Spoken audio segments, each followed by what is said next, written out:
Hello everyone, and this is BioPhoenix here.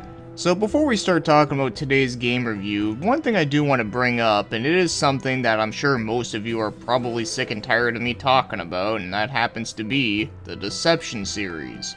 Yeah, what a surprise, I know, right? Well, here's the thing. Obviously, you guys know why I love this shit so much, but I won't get into that. The reason why I'm bringing it up here is that, for the longest time, I've always considered it to be one of the most unique series out there. Because I've never seen another game, like, try to copy its style or try to have, like, similar game elements. Probably the closest thing I can think of, and even then it's not even that similar, is the game Illbleed on the Dreamcast, but that game's more like a reverse Deception, if that makes sense. But it wasn't until recent years that I finally discovered a game that not only plays a lot like it, but even has some similar ideas. And that happens to be Aku Daikan on the PS2. So the game was developed and published by Global A Entertainment and was released in 2002, and obviously it's only in Japan.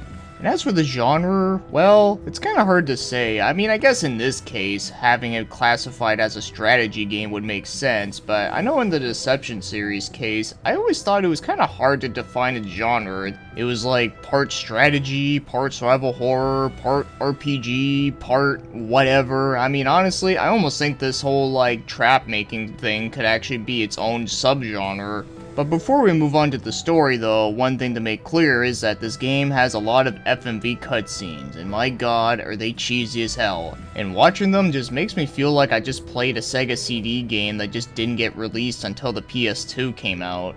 So yeah, as for the game's story though, okay, so here's something to keep in mind is that this game is only in Japanese and there's no fan translation, and there's not a whole lot of websites that talk about this game, so my knowledge on the story is very limited, but I think I did do the best I could with just piecing things together with my own mind though. So from my understanding is that your main character is a tyrant and a lot of people hate his guts, and because of that a lot of people are hired to kill him. So the dude's assistant ends up offering him money so that he can protect himself. At least that's the most that I can get out of this. It's pretty basic shit, but of course these cutscenes are entertainingly weird. Even if I don't understand anything of what they're saying, it's still funny to me. Mostly because of the face expressions are just so goofy. But yes, as the game progresses further though, more weirder situations start happening, and I'm not going to spoil them here because, man, it's really quite a trip. So yeah, in a way, the story in this game is kinda like the Deception series in the sense that you're both playing as someone who is kinda evil, but only this one does not have any Satan stuff. So now, as for the gameplay, so when the game first starts out, it begins with your main character and your workers are always following you. So this section is the prep stage where you walk around the map placing traps wherever you want. And just like Deception, you can actually make trap combos in this game, so it's always good to have like the bear traps right next to the switch that sets off the boulder. Yeah, even that trap combination I just explained is like exactly the same thing that you can do. But not only is there traps that you can place on the field too, you can also place bodyguards as well. So that's actually one thing that is pretty unique and interesting, is that you can actually place bodyguards like swordsmen, fist fighters, and other workers. And just by the way, there is a time limit within the prep time, so you can't like take all the time you want as you're setting up the traps. So whenever the time is up, or you choose to end it, that will be when the target will try to assassinate you. And the rest is pretty simple from there, you just gotta kill his ass. But there are some very important things that I do want you to know about with this one, is that all the traps that you place will not activate unless the target sees you, so meaning that if you place a whole bunch of traps near the entranceway of where the enemy appears, then none of them will activate unless he sees you. And the other thing that's important is that the traps do not activate by pressing a button, they actually activate automatically as soon as he touches them, which is actually kinda handy, but there is also something else to that. Where sometimes an enemy will walk into the traps, but not in the direction that you plan to, and sometimes could mess up your entire combination. So knowing that, it can be kinda frustrating. But one other thing that is very different compared to Deception though, is that in this one, you actually do get a melee attack. But I would not rely on it though, because for one, not only does the melee attack barely do any damage, but secondly, it's really hard to get close enough to the enemy without getting hit. So you really only want to use it as a last resort, or you can get the enemy distracted by him fighting the bodyguards and you can just hit him in the back. But otherwise, I wouldn't recommend it. But the fact that this game even has a melee function at all though is pretty interesting. In fact, Deception 4 Nightmare Princess on PS4, that one actually did have a melee attack in it as well, but it worked differently though. And then after you complete a mission, you get a whole bunch of money and then you can buy more traps and equip more of them as well. And just by the way, that results screen after you complete a mission, man, it's fucking gold.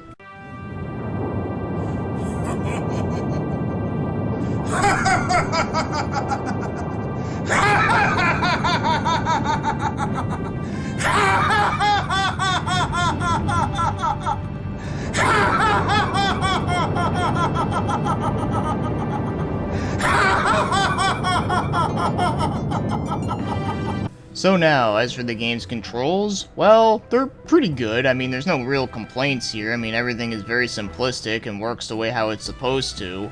But if I had to complain about anything, and it's actually on something that I already mentioned, and that has to do with the hit detection on the melee attack. But like I said though, melee attacks in this game are not really worth doing unless it's like the only thing you have. But otherwise, like, the button layout is good, the walking is fine, and also you can use the D-pad or the analog stick, so, you know, that's always good. But no real major complaints though. So now, let's get moving on to the other things, like the graphics. And the graphics in this game are not really that great for PS2. In fact, this game looks exactly like a PS1 game. It wouldn't surprise me if this game originally was intended to be one, but then they just, like, ported it over to PS2. So I guess if you think about it, if this game was released on PS1, it would look really damn good, but for PS2 though, yeah, it's not really that great looking. I mean, I do like some of the game's aesthetics and the themes and such, but I mean, like, graphical-wise and texture-wise, I think it could have looked a little bit better. And as for the very weird FMV cutscenes, well, as weird as they are, I kinda like them. Well, they are very funny, and I'm sure the acting in general was just done cheesy on purpose, but if we're talking about the video quality, well, I think it looks pretty good for what it is. I mean, at least it doesn't look like it was recorded with one of those, like, flip phone cameras, so that's always a big plus. But yeah, as for the in-game graphics though, it's definitely not a pretty one to look at. So now, as for the game's music, the music in this one, I actually do kinda like it. I think it actually fits the game really well, and I do think it does sound pretty good. The music kinda reminds me of that one Sega Saturn game I reviewed, I think it was called Heisatsu or whatever. Yeah, it kinda sounds like that, but not as catchy or as great as that, but kinda has that same vibe to it. Now, it may not be the most memorable OST ever, but I do like it for what it is. Just unfortunate that I can't find the music anywhere online. Now, before we move on to the buying this game section, I actually forgot to mention one thing, is that there's actually some mini-games thrown in this game as well. And as you would expect, they are as weird as you might think. So, the first one, as an example, is that you have to unravel a girl's kimono. And you have to unravel it within a time limit, and you have to go at the right speed, because if you try to go too fast, then, like, it's just gonna cut away at this, like, pretty looking picture, and she makes, like, a throwing up sound. Well, ain't that attractive. But anyways, now let's get moving on. So, if you wanted to go out and buy this game, surprisingly, this game is actually quite affordable, and I actually seen quite a few of them on here. So the cheapest I've seen it for was $13, and the highest I've seen it for was $88, but that's a brand new one though. But the highest used one that I've seen was going for about like $30. But I've seen a couple others that are also around 13, 15, 18, and even 20, so I don't really see why it needs to be 30. So if you do want to buy it, at least it's cheap, and you don't have to worry about setting up a GoFundMe just so you can get your friends to pitch in for you. So now, as for my overall thoughts on Akudaikan, is that I actually found this game to be quite good. Yeah, no bullshit, I was actually having some fun with this game. But before we get to the question that I'm sure most of you are thinking right now, let's go through some of the things that I like and dislike. So here's what I like. Okay, so I do like the concept, obviously, for that it reminds me of one of my favorite game series. I also really do like the corny cheesiness of it, and I did find it to be pretty fun and satisfying. But as for the things that I didn't like, so let's say you're fighting the enemy, he's almost dead, but you ran out of traps. Well, you're pretty much fucked at this point because there's really nothing else you can do because you can't add any more in. And like I said, the melee attack in this game is really not that great. So that can be pretty frustrating. And like I said before, with depending on how the enemy will walk towards certain traps, it could potentially ruin the entire process. And the other thing that I don't like is that I do find that a lot of the bodyguards in this game are kinda useless. Now, I don't expect them to do like a shit ton of damage or anything, but the main thing that I don't like about them is that they tend to just get in the way all the time, because whenever they like fly back by getting hit, usually when their bodies go flying, they actually do activate the traps, therefore wasting them. So here's a hint, if you do want to try to mess around with the bodyguards, try to make sure you place them in areas that are not close to any traps, because they'll end up fucking you over later once you run out. And here's just a minor thing that I have to say is that I do find that the menus whenever you're like trying to buy traps or equip them, it's so minimalistic, like there's no visual aspect to it. Now if this game was in English, I wouldn't have a problem with this, but I do wish it did have some sort of visual to at least know like what I'm looking at here. And as I said before, the graphics in this game look more like a PS1 game. But other than this, I do find it to be a pretty solid game that is actually quite fun. But here's the question, do I like it better than any of the Deception games? Well, to be honest, no. And I'm not saying this because I'm biased for the Deception series. I found it to be more simple fun that is easy to pick up and play, where this one, you have to do that entire process of doing the prep time, and yeah, it gets tedious after a while. And of course, I do love the whole dark tone of the Deception series better, but I got nothing wrong with the whole goofy aspect of this one. Then again, Deception also has its own goofy elements as well, but not on the same level as this though. But yeah, I do find that Akudaikan was a pretty good start to a series though, and yes, this actually is a series because there's actually 3 Akudaikan games on PS2, and there's also 2 spin-offs on PSP. And I might have to play them at some point for that I do like this one for what it is, and I think that they can definitely have some improvements. But as for recommendations, well, if you do really like the Deception series as much as I do, then yeah, I do think this one is worth a shot, and if you're completely okay with the whole goofy aspect of it. And I'm sure some of the fans of Sega CD and 3DO FMV games might get a kick out of this. But as much as I would like to recommend it more though, unfortunately, the fact that this game has not been fan translated yet, it does make managing through the menus pretty annoying.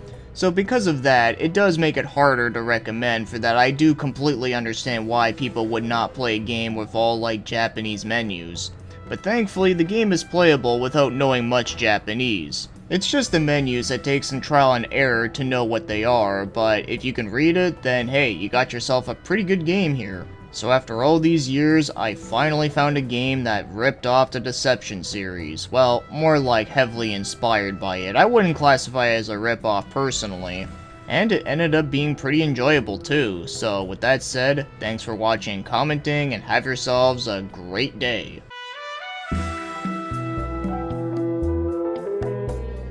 Someone's gonna kill me, man! Who would try to kill you, Eddie? The fucking hangers! What am I, a fucking retard, man? Am I a fucking retard, huh? I know what this is. Lou trying to stop me out because of his crazy little nephew being around. Well, vive la fucking France, man!